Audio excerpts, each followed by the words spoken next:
Bueno, buenos días a todos y a todas. Gracias por participar. Hoy es un día, bueno, muy especial. Tenemos una invitada que estaba esperando hace mucho tiempo. Para los que no me conocen, mi nombre es Carolina Amarillo, yo soy médica clínica, soy argentina. Y este encuentro forma parte de mi proyecto de El Prisma Oncológico, que es mi canal de YouTube, que está dentro del proyecto Oncología Integral para Pacientes y Familias con Cáncer. Y hoy quería invitarla a Isabel. Ella es especialista en psico-oncología y cuidados paliativos en niños, adolescentes y adultos. Quería hablar con una especialista porque me parece que es una inquietud que tanto los profesionales que nos dedicamos a estos tipos de pacientes como las familias tenemos. Es un tema bastante tabú. Cuesta hablarlo, como tema difícil, cuesta hablarlo cuando hay algún, como decís vos, Isabel, algún adulto significativo que tiene la enfermedad. No sabemos qué hacer con los niños, cómo acercarnos a ellos, qué palabras utilizar.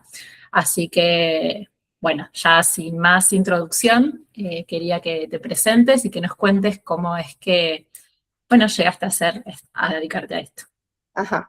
Bueno, primero muchas gracias Carolina por esta invitación. La verdad es que siempre trato de aceptar estas instancias que son muy formativas, educativas.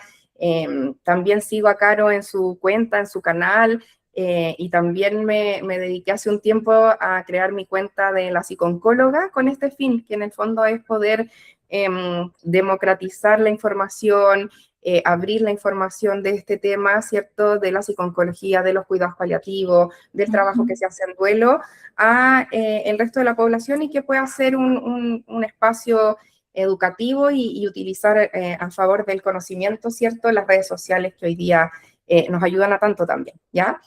Mi nombre es Isabel Valles, soy psicóloga y desde que me formé en realidad y empecé a trabajar, me dedico a la psico-oncología. Hice mi práctica profesional, salía de la universidad en esta área y debo decir que me enamoré y no me quise mover más de aquí. Ya llevo 15 años trabajando. Mi casa de formación y de trabajo es el Hospital Clínico de la Universidad Católica, acá en Santiago de Chile. Es un hospital importante y que tiene muchos avances en términos de oncología, y aquí yo trabajo hace 15 años en oncología infantil, en la unidad de hemato-oncología pediátrica, con niños, niñas y adolescentes que están cursando una enfermedad oncológica o hematológica que requiera, por ejemplo, un trasplante de médula. Es un área que me apasiona mucho. Como les decía, cuando me formé en la universidad no se hablaba mucho de psico-oncología, no había ramos dedicados ni siquiera a psicología de la salud, que era como una aproximación a estos temas. Y la verdad es que alguna vez escuché la palabra, me interesó, la anoté, la investigué, encontré mi práctica en esto y desde allí que me dedico a este tipo de pacientes. Partí con este trabajo que les comento en oncología infantil y adolescente, pero al poco andar empecé a trabajar también con mujeres con cáncer de mama en paralelo al hospital. Ahí trabajé en una fundación sin fines de lucro que atendía gratuitamente a mujeres con cáncer de mama, y me empecé a formar también en adultos y adultas con cáncer, así que hoy día veo a todas las etapas del ciclo vital, pero sí o sí pacientes oncológicos o familiares en duelo a causa de la misma enfermedad en el fondo. Así que así fue como llegué a esta área. Siento que es un área súper específica para la gente que no trabaja en esto. Siempre nos dicen qué difícil, qué duro, tanta carga emocional. Son comentarios que la Caro también debe escuchar habitualmente, pero realmente a quienes nos apasiona este trabajo, más que la carga emocional y lo difícil, también está el otro lado, que es toda la gratificación que sentimos al ayudar a las personas que están en una situación límite, en una situación de salud muy crítica, que inevitablemente altera y moviliza a todo el sistema familiar y afecta, por supuesto, la salud mental tanto del paciente como de su entorno. Así que para mí, más que difícil, pesado, triste, es algo muy gratificante de hacer. Y nada, siempre siento que es un regalo también poder acompañar a estas familias y aliviarles en algo este camino tan duro. Así que eso como presentación y como mis inicios en esta área. Hermoso, totalmente. Creo que los que tenemos la suerte de dedicarnos a esto es porque lo hacemos con mucha vocación y pasión. Bueno, Ujú. Isabel, entonces vamos a aprovechar todo este background y toda esta sabiduría que tenés para empezar a preguntarte. Los que quieran ir haciendo preguntas, si quieren, porque a medida que vamos charlando, las hacen en el chat y cuando terminamos, para no ir cortando tanto, las hacemos al final. Ujú. Bueno, entonces, Isabel, ¿por qué cuando un adulto significativo, como lo llamas vos, enferma de cáncer, es tan importante integrar a los niños y a las niñas en el proceso en lugar de dejarlos al margen como uno a veces suele pensar que es lo mejor para protegerlos? Ya, esta pregunta es súper importante y es clave para todo lo que vamos a conversar hoy. Y como decía Caro, es súper clásico y esperable que los adultos tengan la tendencia de intentar proteger a los niños, dejándolos al margen de conversaciones difíciles. Esto es en términos súper generales, no necesariamente hablando de cáncer, sino que con temas que son catalogados como de adultos, ¿cierto? Crisis económicas en la familia, separaciones, conflictos de algún tipo, solemos creer que aislar a los niños y mantenerlos alejados de estos temas los va a proteger, ¿ya? Esa creencia y esa tendencia se ha masificado también porque socioculturalmente entendemos la infancia y la niñez como una etapa de la vida que debiera ser o que debiéramos resguardar libre de sufrimiento, ¿sí? Si pensamos en nuestro imaginario colectivo, social, y pensamos en la infancia, en la niñez, siempre se nos viene a la cabeza colores, risa, disfrute, caramelos, no sé, como este ideal, ¿cierto?, de que la infancia es una etapa de la vida que debiera ser feliz y que debiéramos los adultos a toda costa mantenerla feliz, ¿ya? Entonces, a raíz de esta idea como adquirida socioculturalmente, es donde también se sostiene esta actitud de mantener al margen, aislar a los niños y protegerlos de situaciones dolorosas.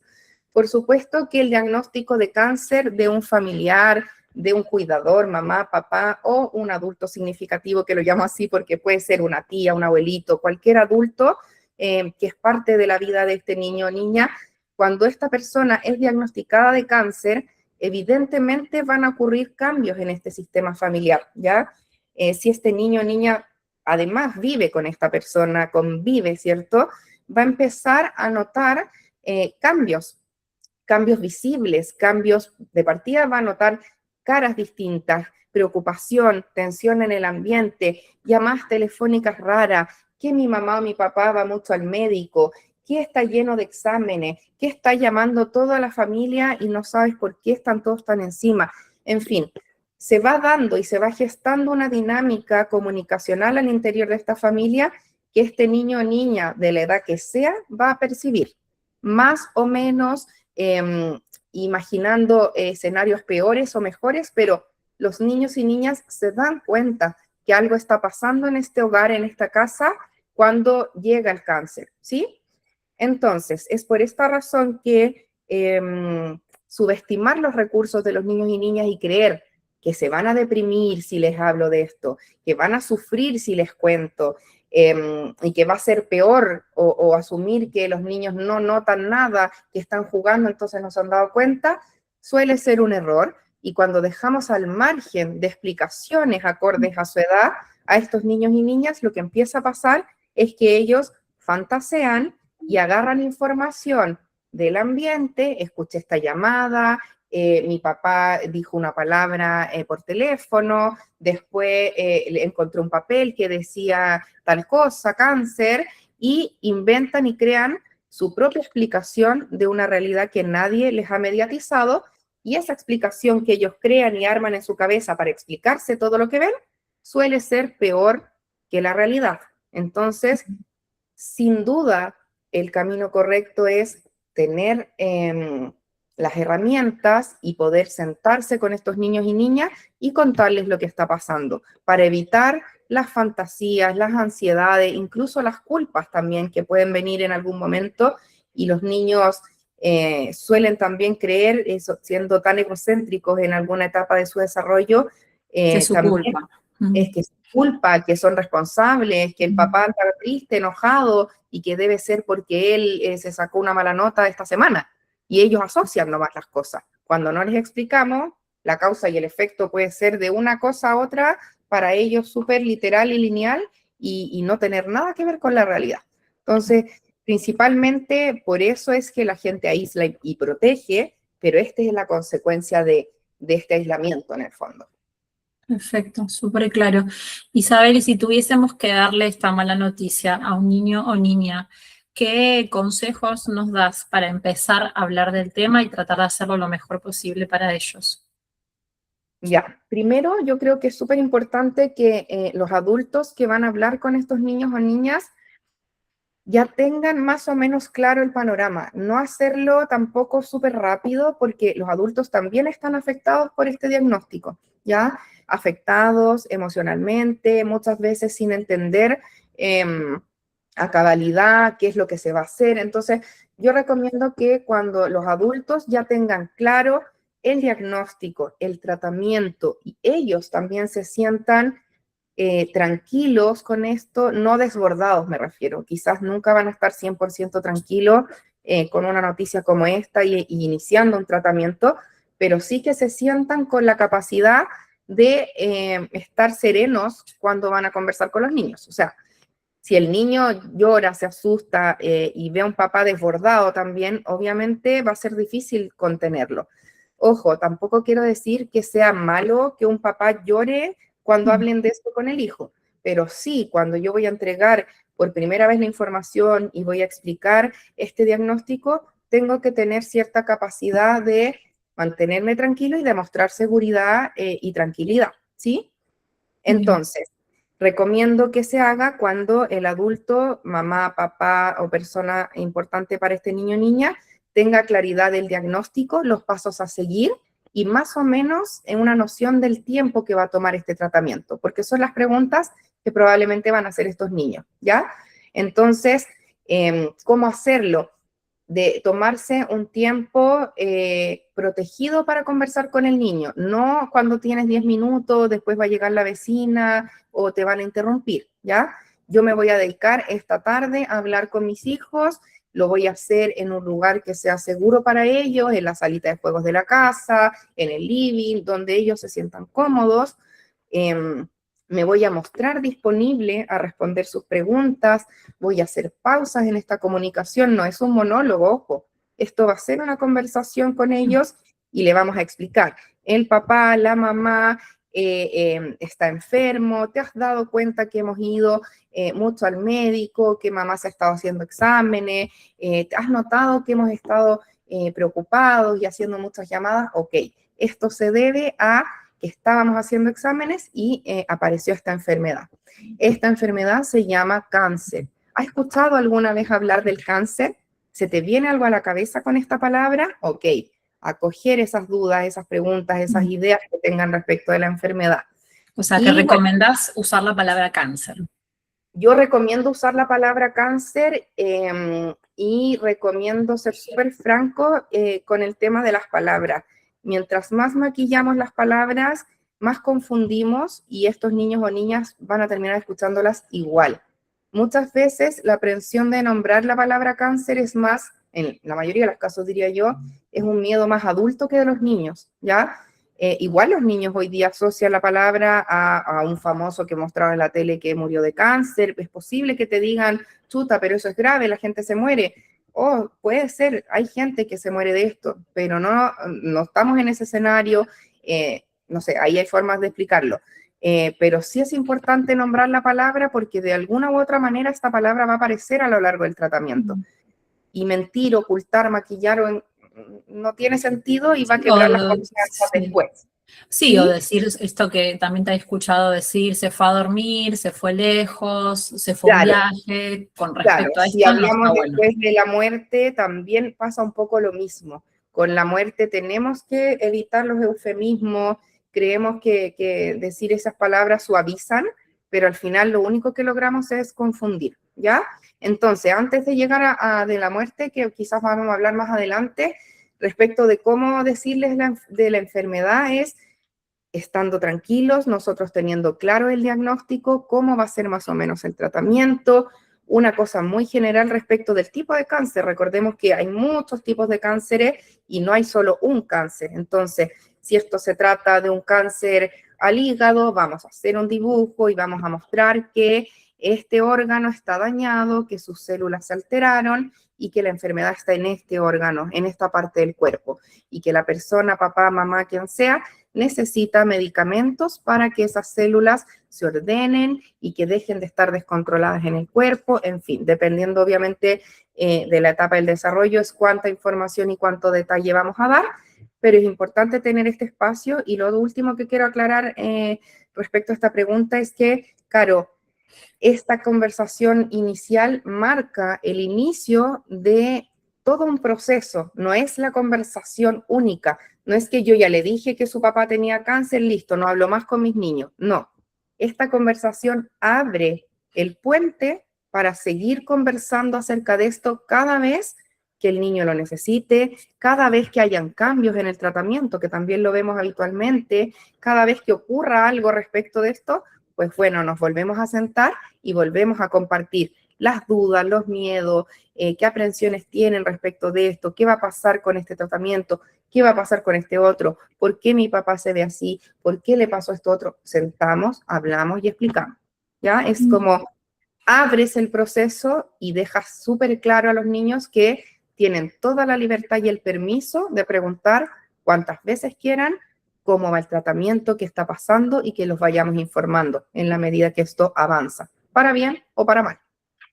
Bien, ¿y cuánto podemos permitir a ya un niño no tan chiquito, sino, no sé, porque justo tenía el otro día una paciente con un nene de 10 años que la quería acompañar a la mamá a la quimio, y ella me decía, no sé qué hacer, porque es un lugar como, ¿no? Como adulto, que es un lugar, bueno, un poco quizás, no lo quiero traumar, me decía, pero él me quiere acompañar. Entonces, ¿hasta dónde los podemos integrar en todo el proceso?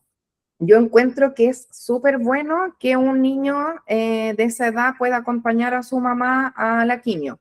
¿Por qué? Porque eso elimina muchas fantasías también respecto a lo que ellos están imaginando que es la quimio, ¿ya? Muchas veces se pueden imaginar un lugar terrible, oscuro, o una clínica fea, no tengo idea, pero hay tantas ideas asociadas también a estos tratamientos. Los niños no tanto, yo creo que los adultos tienen más ideas feas y escabrosas de lo que es la quimioterapia, pero en general hoy día los centros de quimio ambulatoria sabemos que son lugares bonitos, sillones, normales, no es algo horrible que vaya a asustar a un niño. Entonces, obviamente no llevarlo a todas las quimios, que son sesiones a veces largas, aburridas, no son espacios preparados para niños cuando se trata de un centro para quimioterapia de adultos, ¿cierto? Pero sí que la acompañe 10, 15 minutitos, media hora, que vea dónde se sienta la mamá, lo amorosas que son las enfermeras que la están tratando, la otra gente que está leyendo, pintando, haciendo cosas, baja, por supuesto, mucho la fantasía de que su mamá está sufriendo cosas terribles en este lugar, normaliza también un tratamiento que a lo mejor no va a ser primera vez que lo escuchen a lo largo de la vida, ¿ya? Normaliza que este es un tratamiento llevadero, que por mucho que cause efectos adversos no deseados, en algunos casos, el pasarse la quimio es tranquilo, ya no es una cosa tan terrible como pudiesen imaginar las personas que no están cerca de esta realidad. Entonces, yo sí recomiendo que puedan verlo, que puedan acompañarla. Mira, este es el sillón, allí es donde se sienta, esta es su enfermera, así es como la pinchan, a mamá no le duele, en fin, y luego se va, por supuesto, porque es muy aburrido. Claro. Y puede ser muy fome, pero sí que vean, ¿ya? Es súper importante. Yo hago lo mismo, por ejemplo, Caro, cuando tengo pacientes oncológicos pediátricos y tienen hermanos que están pasándolo muy mal en casa, también hago que los hermanos puedan ir a ver dónde está el hermano con su mamá, por ejemplo, y que salgan de sus dudas y que vean, porque en este caso los hermanos se pasan otras películas, como se dice acá, fantasean otras cosas, que están súper entretenidos casi que en un parque de diversiones y que mamá lo abandonó por hacer cosas divertidas con el hermano. No es divertido un hospital. Entonces es bueno que vean también que la realidad es otra, ¿ya? Siempre mostrar la realidad va a ser mejor que dejarlos ahí a puertas de sus fantasías. Totalmente, porque siempre esa fantasía, como decís, va a ser peor que la realidad. Y Totalmente. perdón, Isabel, y esta pregunta a mí como médica, porque me pasa mucho, Mm, que venimos de padres, sobre todo me pasa con los papás de nenes chiquitos, 6, 8 años, que no han ido contando el proceso de ujú, enfermedad o alguna cosita como muy superficial. Y bueno, cuando están internados en el hospital es porque la situación está bastante complicada y compleja, y mm, entonces a veces nosotros intervenimos y hay que hablar con los chicos, ¿no? Porque no sabemos el desenlace. Y mm, muchas veces nos piden a nosotros, los mm. médicos, que seamos los que hablamos con los niños. Vos recomendás que lo que nos suelen recomendar las psicólogas de donde yo trabajo al menos es siempre, bueno, hacerlo con un adulto que ellos conozcan e Acompañado. intentar, exacto, acompañado, e intentar que lo haga el familiar, no nosotros, que nosotros estén Mm, porque no nos conocen, nada más estamos con los mm, guardapolvos, los estetoscopios. mm, mm. Entonces, no sé, ¿qué opinión tenés al respecto?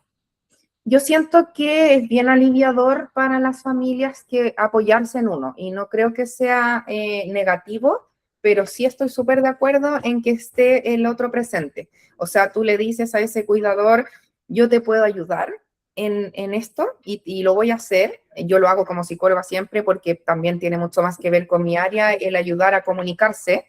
Y cuando los papás o las mamás me dicen, yo de verdad no puedo, prefiero que hables tú, perfecto, hablo yo y tú me vas acompañando y tú vas interrumpiendo, acotando y agregando cosas en la medida que lo sientas. Ahora, en el caso de ustedes, Carolina, como médicos y médicas que no tienen la formación específica, quizás en el desarrollo del niño, no tengo idea, y se les puede hacer más difícil esa tarea, pero sí yo creo que es importante la formación de los profesionales que trabajan en esto, de los mínimos básicos para poder ayudar a una familia a hablar con los niños. Y lo haría, yo te respondería que encuentro que es bueno, pero acompañados de esta mamá y papá, y que tú vas a dar como el punto de vista más médico de la explicación, ¿cierto? Como este es el órgano que está enfermo, el cáncer pasa esto y esto otro, la situación actual de mamá o papá es que no se está curando con los medicamentos, entonces estamos haciendo otra cosa, no lo sé.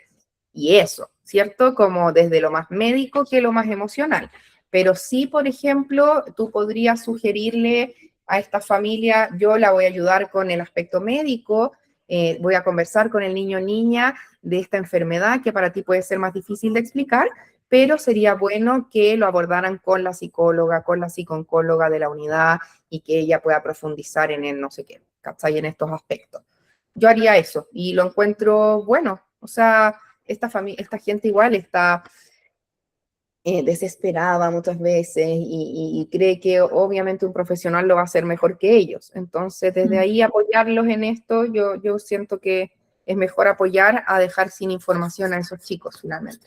Sí, totalmente es lo que hacemos. En general, yo voy con la psicóloga y me da O muchas, sea, si pueden ir con la psicóloga, sí, mejor, siempre. pero a veces que trabajamos en hospital y sabemos que los Sí, que no tiempos, están, sí, sí, que que no no está, están, sí, ajá, sí, pero totalmente. Sí, Isabel, y ahora un poquito relacionado con lo que anticipaste hace un ratito de comunicar la muerte. A mí me parece interesante que nos expliques cómo comunicarle a un niño o niña la muerte de un ser querido y cómo procesan la idea de muerte a lo largo de las enfermedades, que entiendo que es un proceso que se va afianzando a lo largo que crecen. sí, ahí hay varias cosas que mencionar y una de ellas que la venía pensando con la primera pregunta es que quiero que entiendan que si uno abre el diagnóstico oncológico desde el inicio con los niños y niñas, eso también te permite ir preparándolos si es que el desenlace no va a ser el que esperamos, ¿sí? Si esa persona no se va a curar, que a veces sí se cura y todo bien y muy bien, fabuloso, fantástico, pero si esa persona no se cura y es un diagnóstico oncológico más complejo, que sabemos que está en etapa avanzada, por supuesto que abrir la comunicación respecto de la enfermedad va a ayudar a que sea un proceso gradual también, ¿ya? Si uno llega a hablar con los niños únicamente y justo cuando esta enfermedad ha empeorado y ya está en el hospital y cuidados paliativos, en fin, es mucho más difícil que ese niño o niña entienda cómo llegamos hasta aquí, si yo, a mí no me habían dicho que estaba enfermo, ¿sí? Así como el duelo se anticipa también para uno como adulto cuando hay enfermedades oncológicas, necesitamos también anticiparlo de a poquito con los niños. Y esto de la comunicación temprana permite y facilita que el duelo de ellos también sea más sano, ¿ya? Y que no sea en el fondo una sorpresa que esta persona no se va a curar, sino que les haga sentido, ¿ya?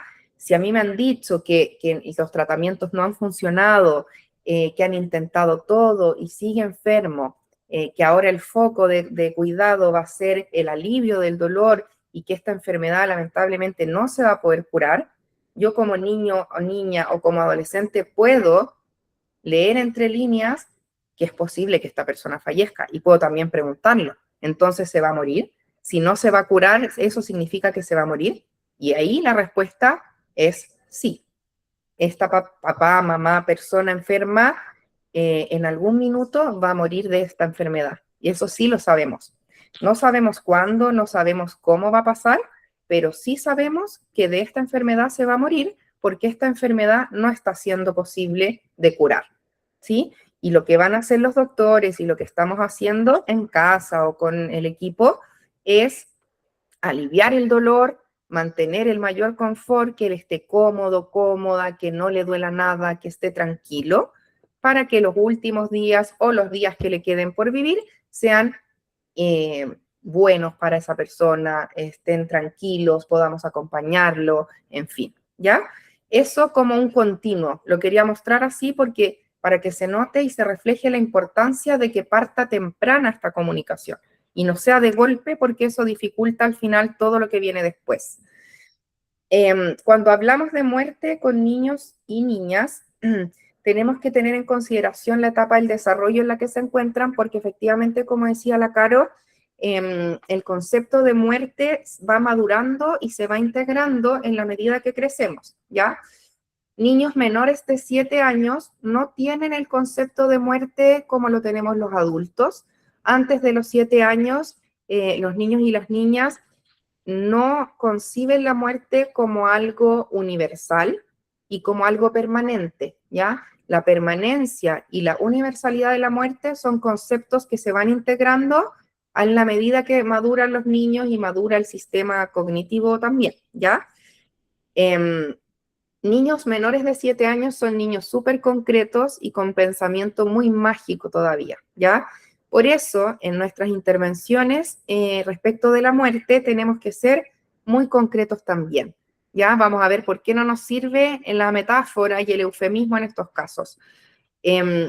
Cuando una persona muere, esto es lo que vamos a explicar a cualquier niño de cualquier edad, cuando una persona muere, lo que ocurre es que las funciones vitales dejan de funcionar, ¿sí? El cuerpo se apaga y las funciones vitales cesan, se acaban, ¿sí? Así como cuando una computadora colapsa y se quema y deja de funcionar y no prendió más, así pasa con las funciones vitales. Eso es morir, ¿sí? El cuerpo deja de funcionar, el corazón deja de latir, los pulmones dejan de funcionar y entonces se deja de respirar y el cuerpo se apaga. Eso es la muerte, ¿ya? Eso es súper claro y es súper concreto y es muy necesario de explicar, ¿sí?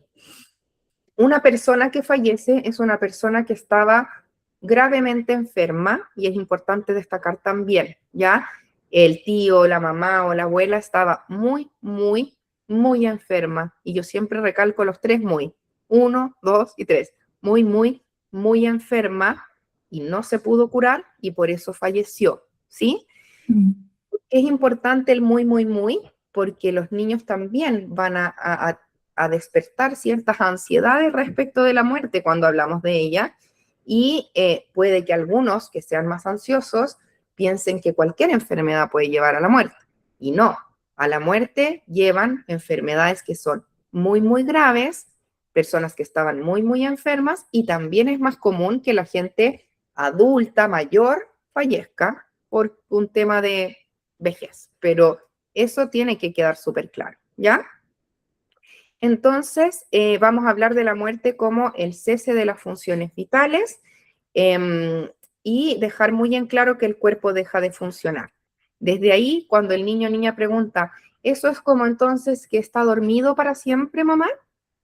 No, mi amor, él no está durmiendo, él falleció.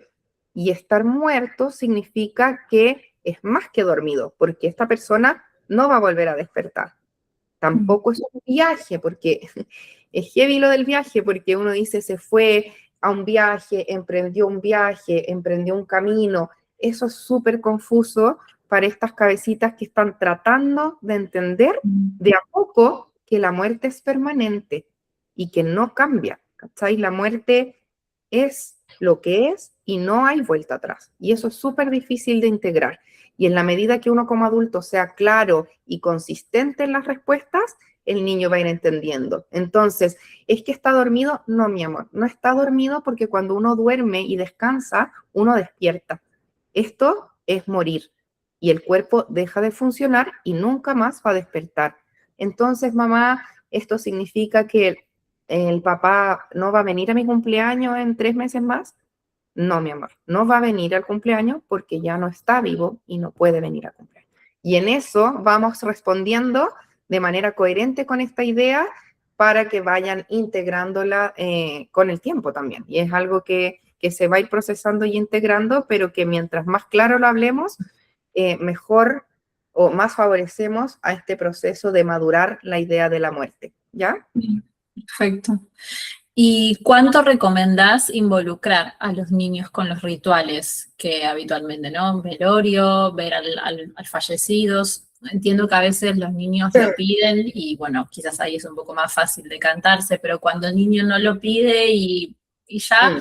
¿hasta dónde? Porque es bueno eso, ¿no? Que vean al cuerpo, al abuelito, ¿cómo lo Mm. manejas?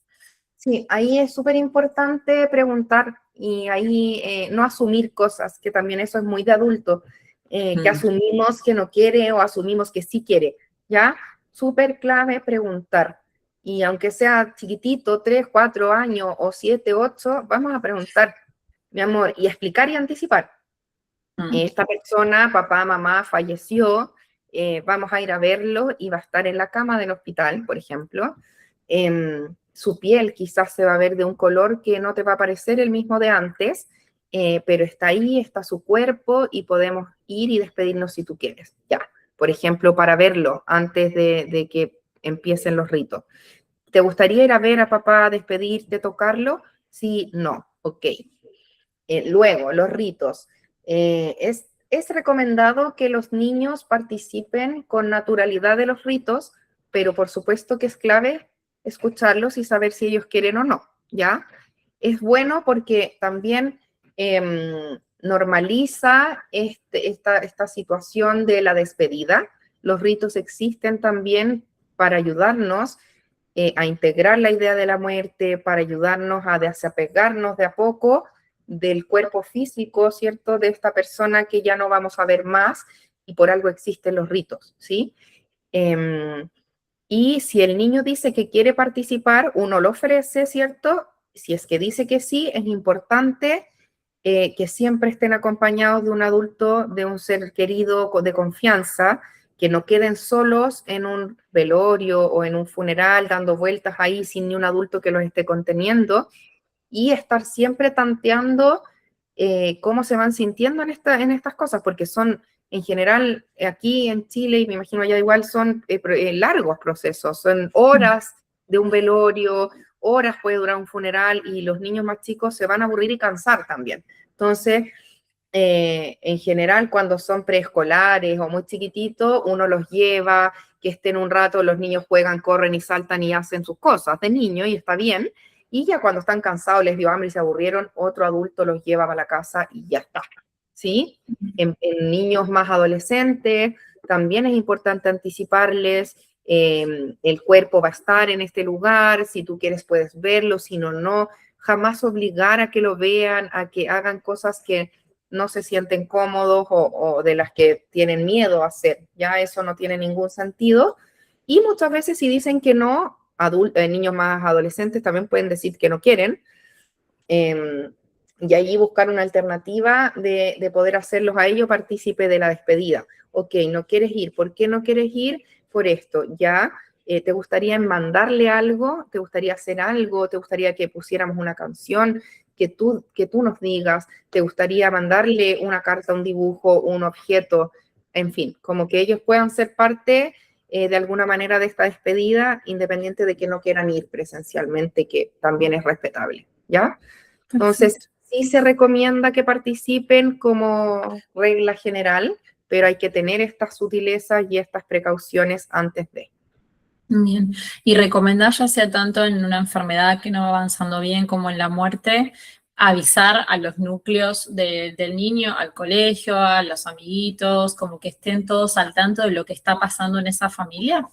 Sí, eso también es súper importante, como ahora obviamente uno lo va abriendo con el tiempo, cuando está recién diagnosticada una enfermedad a veces se quiere mantener más en reserva, pero cuando ya va avanzando y se sabe que va a ocurrir el fallecimiento o ya falleció, es importante informar a la red de apoyo por lo menos más cercana, y eso sí involucra al establecimiento educacional del niño, que el colegio pueda estar al tanto de lo que están viviendo, porque luego se van a reintegrar y ellos son aliados en esto para ayudarnos a notar si ese niño o niña presenta después cambios de conducta, cómo se siente, para que ellos puedan acogerlo de alguna manera. En general, las comunidades escolares participan y son súper cariñosas en que los otros compañeritos vayan, acompañen, las mamás o papás también. Entonces, de todas maneras, que es un proceso importante de abrir en escuelas y pucha, a más de un niño le va a pasar que su papá o mamá fallezca por alguna razón o algún familiar. Y nada, esto también nos permite ir educando a las infancias respecto de la vida y de la muerte y de que esto es parte de pues, también. Y son situaciones muy tristes y que nadie quisiera vivir, pero que ocurren. Y cuando ocurren, ¿qué hacemos? Tenemos que saber acompañar a esa familia, tenemos que saber contener a esos compañeros, a esos hermanos, a toda la comunidad al final que se afecta de una u otra forma de esta realidad que nadie quisiera vivir en el fondo. Ujú. Total. Isabel, sos coautora de cuentos como Nuestra abuelita Clara está enferma y editora de A la quimio con mi simio. Quería preguntarte cómo nació esta idea de utilizar un cuento para poder explicarlos a los más chiquitos, cómo surgió y, bueno, si recomendás que puede ser una buena herramienta para ayudarnos a los más grandes a empezar a hablar de esto. Ajá. Sí, de todas maneras, mira, eso no lo conté al inicio de mi Muy descripción, pero importante. luego de trabajar años en esta área o a los pocos años de trabajar en oncología, psico-oncología, me empecé a encantar con el encontrar herramientas para facilitar la comunicación, dado que para estos, en principio, cuando trabaja, o sea, pensando solo en mis pacientes oncológicos pediátricos, era tan difícil también para estos papás explicarle al niño o niña que tenía cáncer. Había tan poca herramienta, súper desactualizada, y no existían cosas como más nuevas respecto de esto que, bueno, llegué a Sophie Traeger, que es una de la creadora en realidad de A la quimio con mi simio, me buscó para ayudarla a editar este material y trabajando con ella en su proyecto de título en ese momento, llegamos a La quimio con mi simio, se creó este material que es un kit de acompañamiento para niños y niñas en quimioterapia, que es un libro de cuento, un mono como más o menos de peluche, que es el simio, que vivió el cáncer y le explica en este cuento a los niños cómo se vive en el fondo una enfermedad como esta. Y ese fue mi primer acercamiento a materiales lúdicos para educar respecto del cáncer, ¿ya? Y nada, también me encanté con este tema, me gusta mucho escribir, pero de manera muy por amor al arte, digamos, escribir y crear material que sea atractivo para poder educar respecto del tema, ¿ya? Y bueno, ahí surgió este cuento, por supuesto que los cuentos históricamente nos han ayudado a los psicólogos y psicólogas a abordar distintos temas con niños y niñas. Hay cuentos que son que no sé, que abordan la pérdida en general y que nos ayudan mucho a hablar de los duelos, por ejemplo, que se viven a lo largo de la enfermedad, pero ¿por qué no crear cosas mucho más dirigidas? Y así es como llegamos a después a La abuelita Clara está enferma en casa y ahora qué, que ese es un libro que habla de lo que hemos estado conversando aquí, de una abuela que se enferma y que estos nietos cuentan cómo fue el proceso de enfermedad de esta adulta en casa cuáles fueron los cambios que vivieron, cuáles fueron sus miedos, sus aprensiones, y nada, pues estas herramientas, además de ser atractivas para la vista, ayudan demasiado a los adultos a poner en palabras aquello que les cuesta poner en palabras, ¿sí? Entonces, son herramientas de las que nos valemos para facilitar estas tareas que suelen ser más difíciles de abordar sola. Y de repente, si no tienes a la psicóloga a la mano, bueno, tienes tu libro y te va guiando y te va orientando. Hay mucho material también bonito de otras autoras, de duelo, por ejemplo.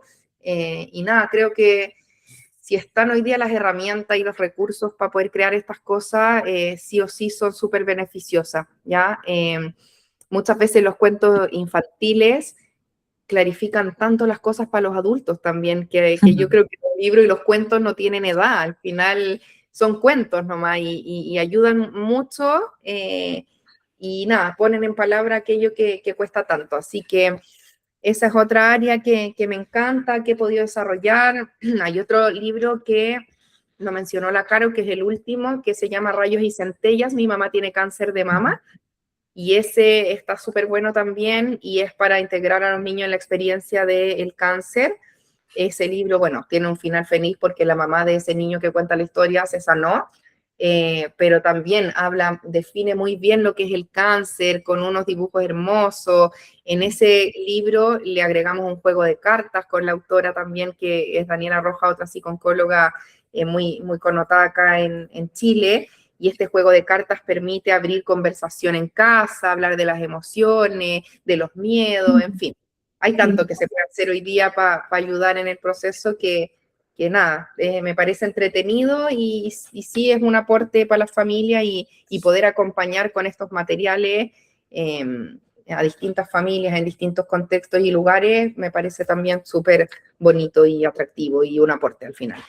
Hermoso. Después nos decís dónde los podemos conseguir los que no estamos en Chile. Sí, Imagino que los venderán por, no sé, te por puedo pasar online. los links, sí. Sí, así también los compartimos y quedan porque me parece súper interesante. Más de una persona me ha preguntado si conocía algún material educativo, así que ahora puedo empezar a recomendar tus libros. Perfecto, obvio que sí, sí. Sí, perfecto. Y Isabel, ahora que lo nombraste, el tema del duelo infantil. Los niños, contanos si hacen duelo y qué diferencia el duelo de un niño con respecto al de un adulto. Los niños sí viven duelos, por supuesto, se afectan con las pérdidas, pero lo viven de manera, quizás diría yo, más lenta, más solapada, lo viven mucho más desde la conducta, desde el cuerpo, desde la somatización. Como los niños todavía no tienen tanta claridad del reconocimiento de sus emociones, de lo que les pasa, de lo que sienten, muchas veces los duelos de niños pasan súper encubiertos hasta un buen tiempo de vivir la pérdida en el fondo. Ya es habitual que nosotros veamos a un niño que perdió un ser querido y que a la semana vuelva a clase, que esté normal, que haga sus cosas y que se vea muy funcional para afuera, pero eso no quiere decir que no le estén pasando cosas. Los duelos de los niños suelen ser así, como mucho más encubiertos, ¿ya? Entonces es importante darles espacio para que ellos puedan ir diciéndote cómo se han sentido con la ausencia de este familiar, han tenido emociones intensas en este tiempo, cómo ir mirando y en general, pasado por lo menos 6 meses, por ejemplo, empezamos a ver de repente más síntomas, más duda, pero es así, como bien encubierto y no siempre la gente consulta por lo mismo, porque parece que estuviera todo bien hasta que el colegio te dice que algo está pasando, que bajaron las notas, que están súper agresivos, que se nota algún cambio y allí la gente consulta. Y en el fondo yo siento que los niños en duelo siempre debieran tener un acompañamiento, más que porque esté pasando algo activamente en ellos, distinto de los adultos que estamos con mucha pena, con mucha angustia, con insomnio, se nos presentan otros síntomas, sí para tener un espacio en los que puedan ir ellos verbalizando, ¿sí? Lo que vivieron, lo que pasó, qué es lo que imaginan de la muerte, cómo imaginan a esta persona, y en fin, como darles un espacio para poder procesar esto, y canalizar estas emociones, pero muchas veces están genuinamente bien un buen tiempo hasta que necesitan hablarlo y necesitan expresarlo. Entonces, queda la duda, como que para muchas personas pareciera que no les pasó nada con este fallecimiento, pero por supuesto que les pasa y mucho, pero empiezan a sentirlo con más tiempo de distancia que un adulto. ¿Y siempre recomendás asesorarnos o ir con el niño a terapia? ¿O es en función de cada niño, de cómo se vayan presentando la situación? Yo creo que es bueno consultar al mes, por ejemplo, desde que ocurrió la pérdida, tener unas sesiones como de conversación para ver qué piensa el niño, cómo lo iba integrando, pero en términos de un acompañamiento como bien breve, como para tantear cómo lo está viviendo, cómo se siente, y luego soltar hasta que vayan pasando cosas o vaya surgiendo una necesidad más puntual. Uh-huh. O hayan síntomas, como te digo yo, cosas conductuales en el colegio, mucho llanto, angustia, dolores, aparezcan cosas ya mucho más evidentes. Claro, claro. Perfecto. Isabel, por lo que estuve leyendo de vos antes de hacer la entrevista, vi que trabajás con un enfoque de compasión. ¿Nos podrías contar qué es este enfoque? Sí, yo me formé en una universidad española en compasión, sí, y el enfoque de la compasión tiene mucho que ver con, ¿cómo lo explico? En términos de acompañar los procesos oncológicos, tiene que ver con acompañar la enfermedad y lo que vaya surgiendo de esta enfermedad en términos emocionales, sin responsabilizar, sorry, que estoy con una Salud. gripe horrible, Tranquila. sin responsabilizar al paciente o a la familia por lo que está ocurriendo. Uh-huh. ¿En qué sentido? En el fondo yo acompaño este proceso de enfermedad y estoy ahí para lo que vaya surgiendo, ¿cierto? Por este diagnóstico, pero le quito la responsabilidad de haber enfermado, ¿ya?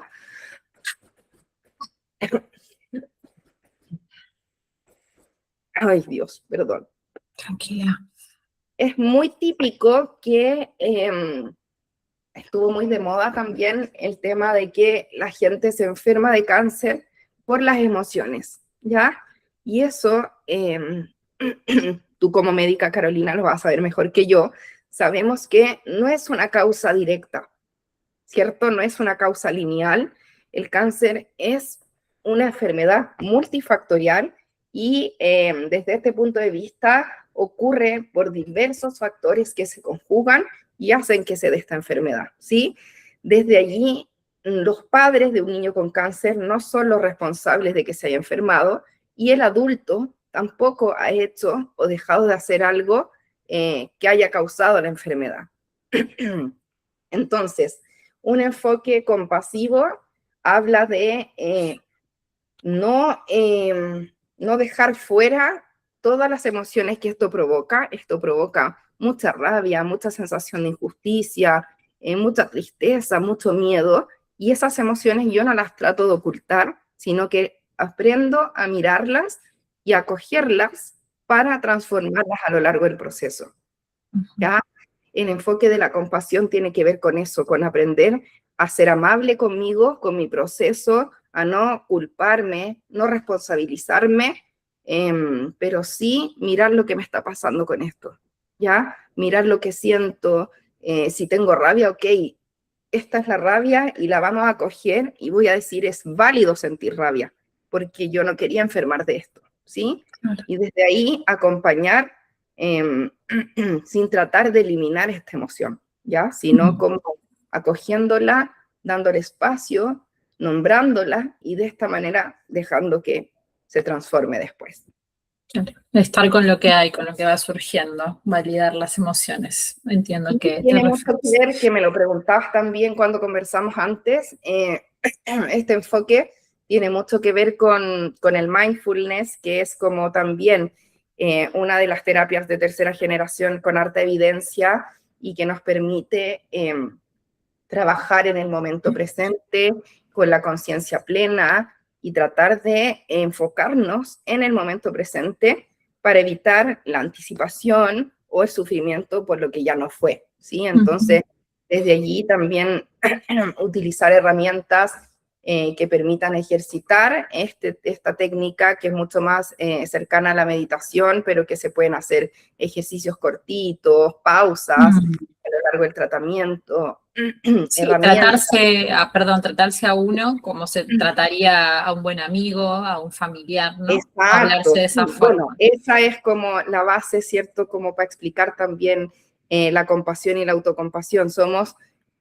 Todos somos muy críticos y muy exigentes con nosotros mismos, y cuando estamos viviendo un proceso así, oncológico, no cambia, y eso también, queremos ser el mejor paciente y siempre estar de buen ánimo y siempre optimista y siempre positivo, y eso no es lo que ocurre realmente, ya que esto tiene que ver también con esta idea del positivismo más tóxico, entre comillas, y esta idea tan difundida de que si uno tiene una buena actitud o si eres positivo todo tu tratamiento, te va a ir bien y va a resolverse bien el cáncer. Y también sabemos que eso no es así. Ya que se cure el cáncer no tiene que ver con tu actitud o con si eres más o menos positivo, ¿cierto? Tiene que ver con que en el fondo la misma enfermedad sea sensible a los tratamientos que te están dando y a otros múltiples factores, pero tu estado de ánimo no determina el pronóstico de tu enfermedad. Y eso también es importante de mirar, porque el paciente que está súper exigido y que quiere estar siempre bien, siempre fuerte, siempre positivo, ¿qué hace al final? Bloquea todos los otros sentimientos que son como tildados como negativos. Y la rabia donde queda, y la pena donde queda, y el miedo y la angustia tienen que tener un lugar. Entonces, desde ahí este enfoque como de atención plena con lo que nos está pasando y de acoger lo que sentimos de manera amorosa, sin juicio, es lo que a mí me da sentido para acompañar y que siento que alivia más que otra cosa, ¿ya? Así que bueno, por eso decidí estudiar y enfocarme también como desde la compasión y la autocompasión en el enfoque que doy a los pacientes desde la psiconcología también, pero es como buscando eh, paradigmas de dónde pararme y de dónde sostener esto, ¿no? Y que hagan más sentido y que sean más respetuosos, menos juzgadores, y que liberen al final al paciente y que puedan soltar todo lo que sienten sin sensación de además sentirte culpable por tener pena, porque la pena aumenta el cáncer, que era otra brutalidad de las que se difundía mucho antiguamente, que a veces también tenemos personas que lo difunden. Entonces también hay que ser muy responsables con qué es lo que estamos difundiendo y desde dónde nos vamos a parar, y yo creo que siempre es muy importante en estos temas también tener la base y la evidencia científica detrás. Total, sí, yo creo que tiene que ver con las herramientas que uno como sanitario que atiende a estos pacientes trata de adquirir la mayor cantidad, porque algo que me enseñó la práctica es que uno puede haber estudiado un montón y haberse formado un montón, pero como esto es un tal el sufrimiento de esa persona y su familia, que la receta que uno tenía para uno, a veces me quedo sin papeles para otro, y entonces, bueno, todo lo que sea para intentar, como decís, acoger lo mejor posible a cada ser único e irrepetible, bienvenido sea. Totalmente. Isabel, no sé si querés algo que yo no te haya preguntado, que creas que es muy importante, y si no, voy a leer si hay alguna preguntita y invitarlos e invitarlas a ver si tienen algo para preguntarle a Isabel. Vamos con las preguntas, yo creo, en honor al tiempo. A ver, había visto que alguien había escrito, María Magdalena escribió: hola, una vez fuimos a acompañar a una prima y no dejaban pasar a niños a la sala donde estaban los enfermos. Supongo depende el país y las clínicas, igual fue hace bastante, capaz ahora va cambiando todo. Igual hay normativas que no permiten el ingreso de menores de edad, por ejemplo, a una unidad de intermedios, una UCI, pero en general en los centros ambulatorios, si se pide permiso, no habría problema. Así como decíamos, entrar cortito, que conozca, que pase el niño unos minutitos y listo. Pero Sí. sí, obviamente depende de las normas de cada centro. Sí, esta paciente que me decía que la internaban un ratito, o sea, un ratito no iba a hospital de día, sino que la internaban para pasarle la medicación, entonces estaba sola en una habitación y el chico podía ir sin problemas, entonces imagino que también su inquietud era por esa. Eh, Ujú. no veo más, no sé si alguien quiere hacer algunas últimas preguntas, algo que nos hayamos quedado sin preguntar, sin abordar, que nos quieran hacer. Se pueden escribir y si no, mientras, Isabel, algo que nos quieras comentar, algún mensaje final porque esto después lo va a ver mucha gente en el canal. No, en general eso, pues como agradecerte de nuevo por el espacio, Caro, no subestimar nunca los recursos de los niños y las niñas. Nosotros pensamos que los niños son frágiles, que son débiles, que se van a deprimir cuando les digamos cosas como esta y la verdad es que con la información solo les aclaramos dudas que ellos ya sentían. Los niños sí son curiosos de la muerte, les interesa saber sobre ella, la piensan, la preguntan y muchas veces somos los adultos que rehuimos un poco esas conversaciones. Así que la invitación es a atreverse a hablar con nuestras infancias de temas difíciles, de empezar a naturalizar también la enfermedad y la muerte como parte de la vida y entender que eso también los va dotando a los niños y niñas de herramientas para el futuro. Si ellos no van a enfrentar solo una situación difícil en su vida, sabemos que la vida, si trae algo, es sufrimiento, lamentablemente. Obvio que hay momentos muy felices que vale mucho la pena vivir, pero también la vida está cargada de momentos de sufrimiento y mientras antes empecemos a educar a los niños y niñas que acompañados, que con información y que con apoyo se sale de los momentos difíciles, mejor, porque los estamos ayudando también para que ellos tengan herramientas para el futuro. Así que ese sería mi mensaje final. Y nada, abierta a responder dudas, enviarles material, lo que necesiten, me pillan ahí en @lapsiconcóloga. Me encantó. Isabel, acá tenemos una pregunta que es bastante específica. A esto, a ver si nos los puedes contestar. José pregunta, hola, buenas tardes, con respecto a la profilaxis quirúrgica en pacientes infantos juveniles, ¿cuál es el impacto de no preparar a los pacientes antes de cada procedimiento? Se refiere a la psicoprofilaxis, dice. Sí, en general, hoy día los centros cuentan con psicólogo y psicooncólogo y parte de nuestro trabajo tiene que ver con prepararlos, ¿ya? Más que una preparación tan detallada, es importante, como hablábamos en algún momento de la charla, poder anticiparles a los niños lo que va a ser una intervención, para qué sirve,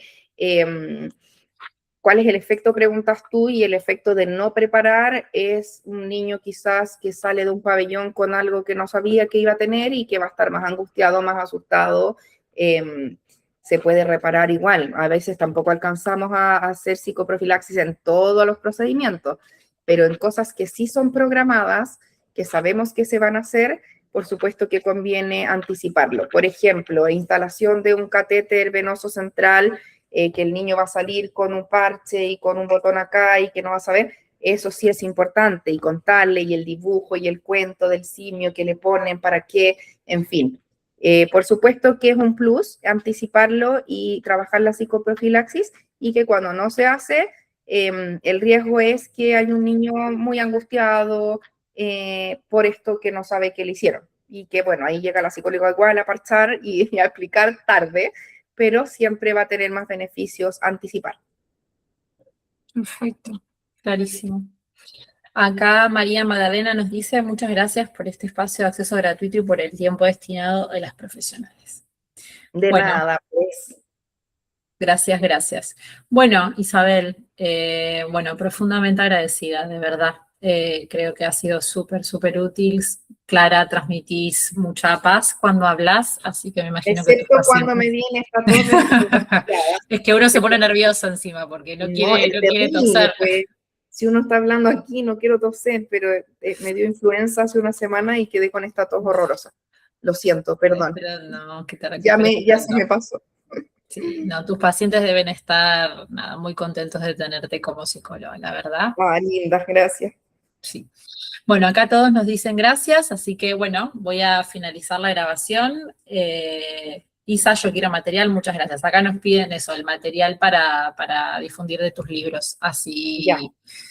así si quieres después, no sé, ¿cómo lo Te compartimos? paso por Instagram y ahí los vamos publicando, pues. Hagamos algo así. Dale, perfecto. ¿Ya? Y Te voy todos los marcando. libritos, fantástico. Ajá, sí.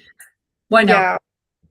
un placer. Gracias, Caro. Gracias. Gracias y un gusto Placer también conocerte. de conocerte. A ver si hacemos Sí. alguna otra instancia o espacio más adelante, ¿sí? Este es solo el comienzo, lo sé. Exacto, solo el comienzo. Ya. Un besito, Caro. Un Cariños placer, a todos. gracias. Gracias por conectarse también. Gracias, Chao, chao. adiós.